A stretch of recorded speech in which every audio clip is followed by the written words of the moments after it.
Ketika kita mendengar kata pembunuh berantai, pikiran kita otomatis akan membayangkan sosok pria dewasa yang dingin, penuh perhitungan dan kejam. Kita membayangkan monster yang bersembunyi di dalam kegelapan. Tapi, bagaimana jika monster itu tidak bersembunyi di kegelapan? Bagaimana jika monster itu memiliki tinggi kurang dari 1,5 meter, berwajah polos, dan masih berusia 8 tahun?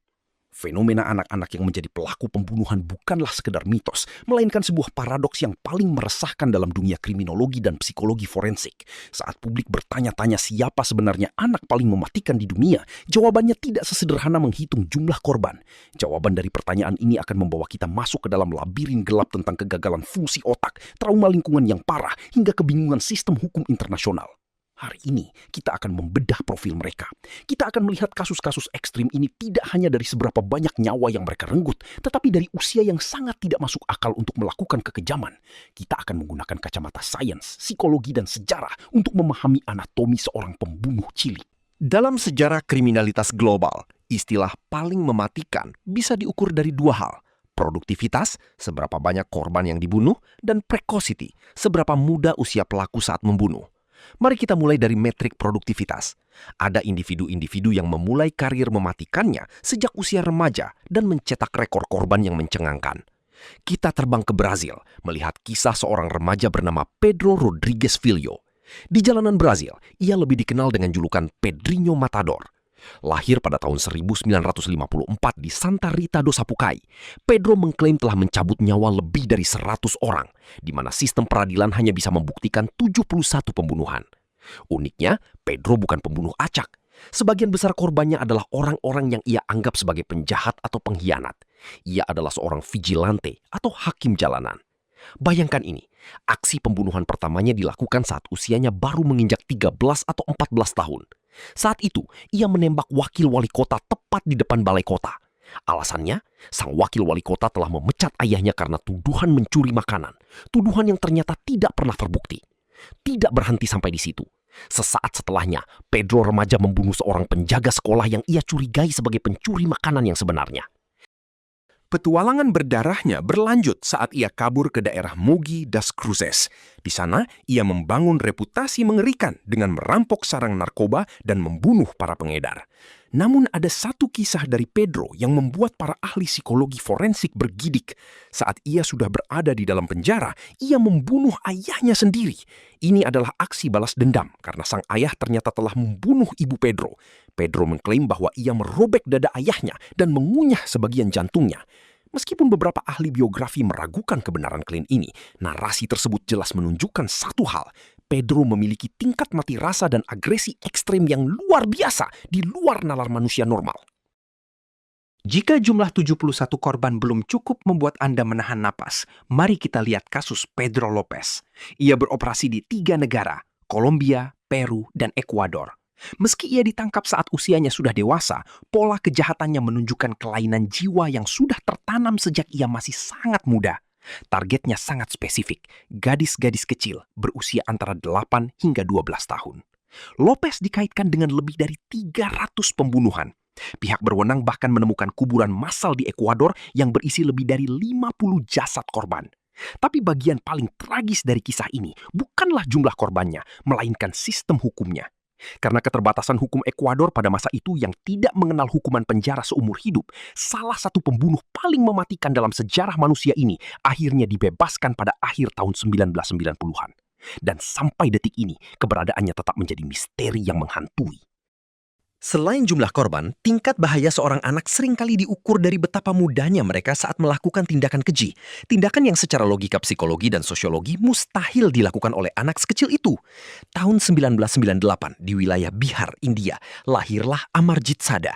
Dalam catatan kriminal modern, Sada memegang rekor yang sangat gelap.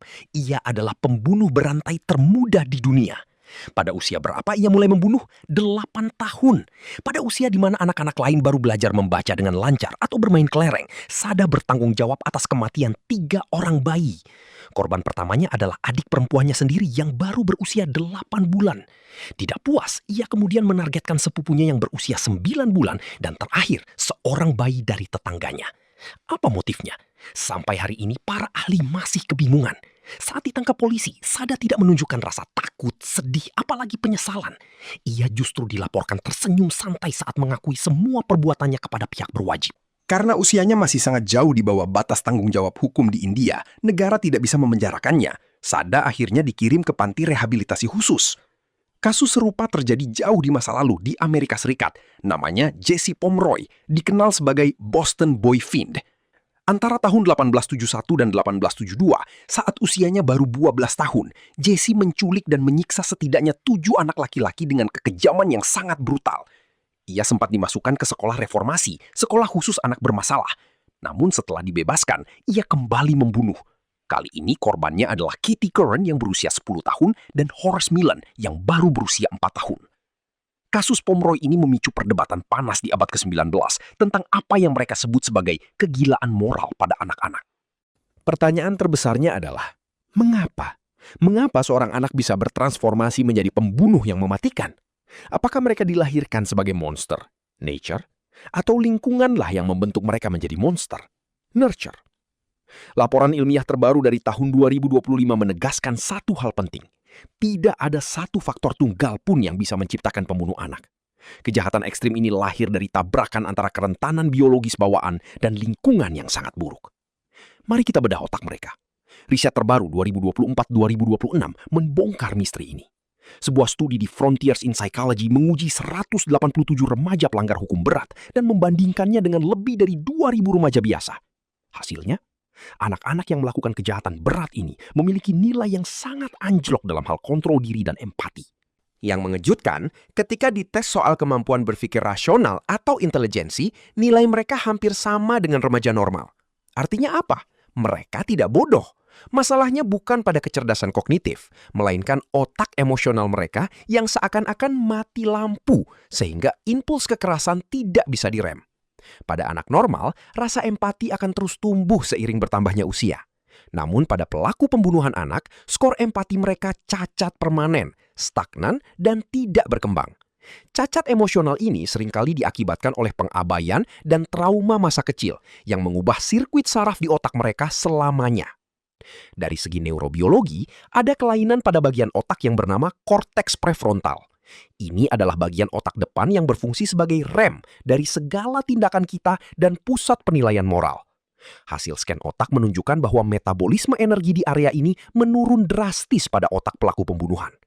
Inilah sebabnya mengapa anak seperti Jesse Pomeroy atau Amarjit Sada benar-benar tidak mampu menahan dorongan untuk menyakiti orang lain.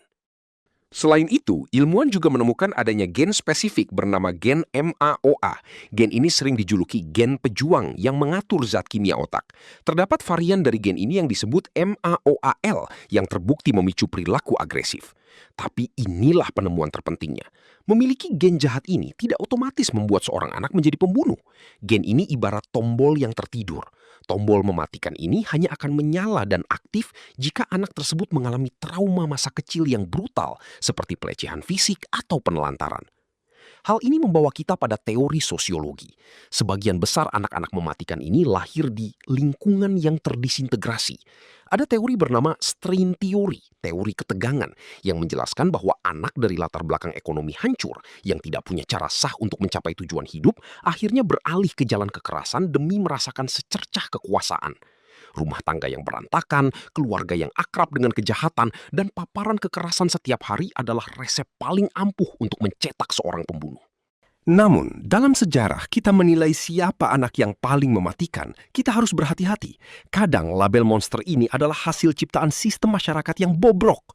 Kita ambil contoh kasus Clementine Barnabet.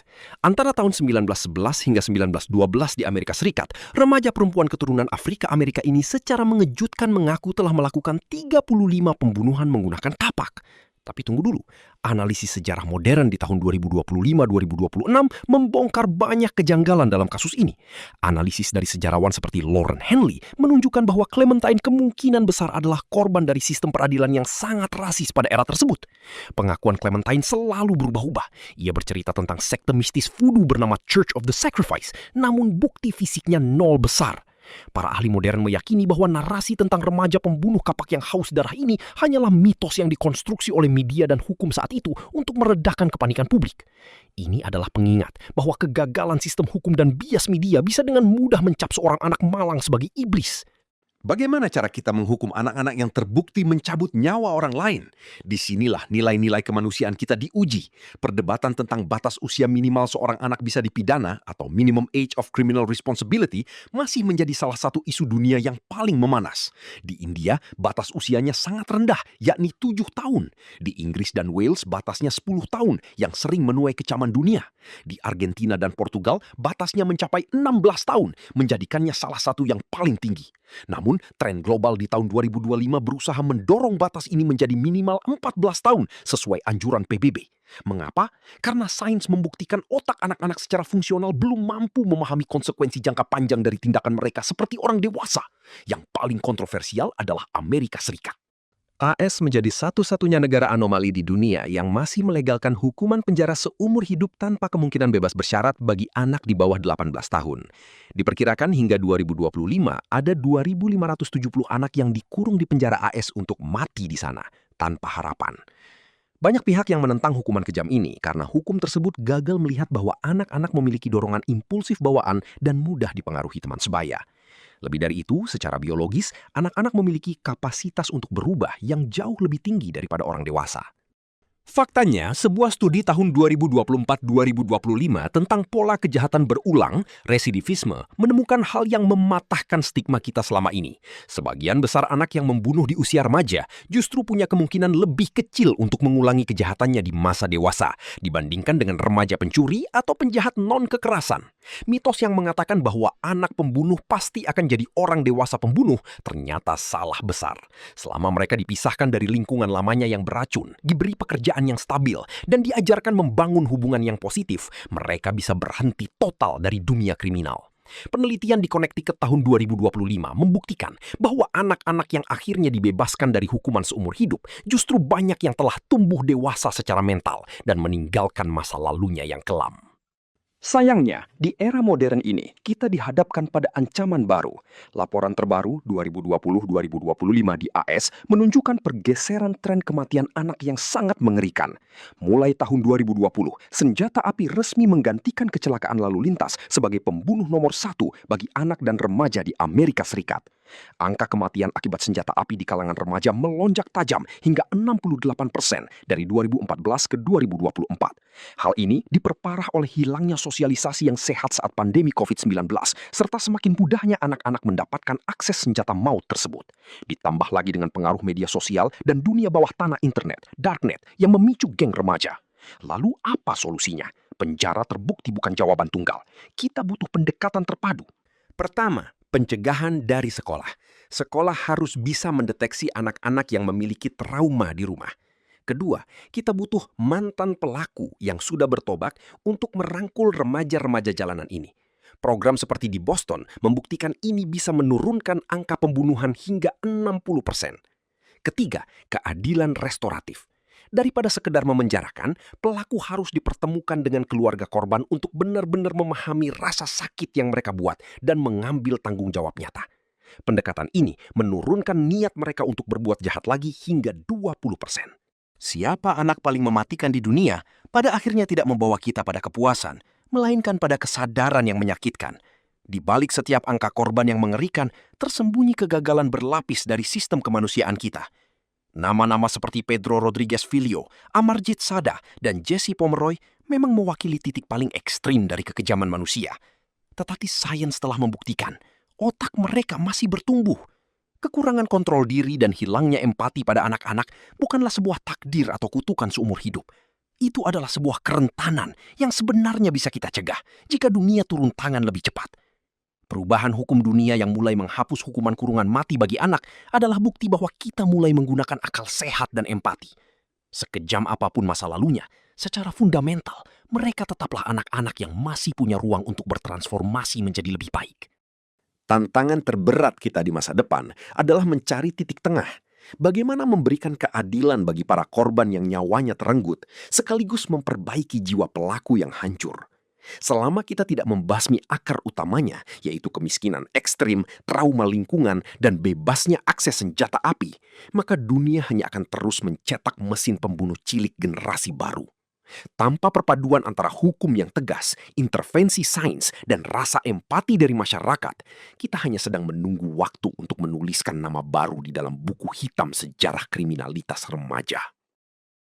Terima kasih sudah menonton. Menurut kalian, apakah seorang anak yang membunuh harus dihukum layaknya orang dewasa? Tulis pendapat kalian di kolom komentar. Jangan lupa untuk subscribe agar tidak ketinggalan analisis mendalam dari kasus-kasus gelap dunia lainnya. Sampai jumpa di video berikutnya.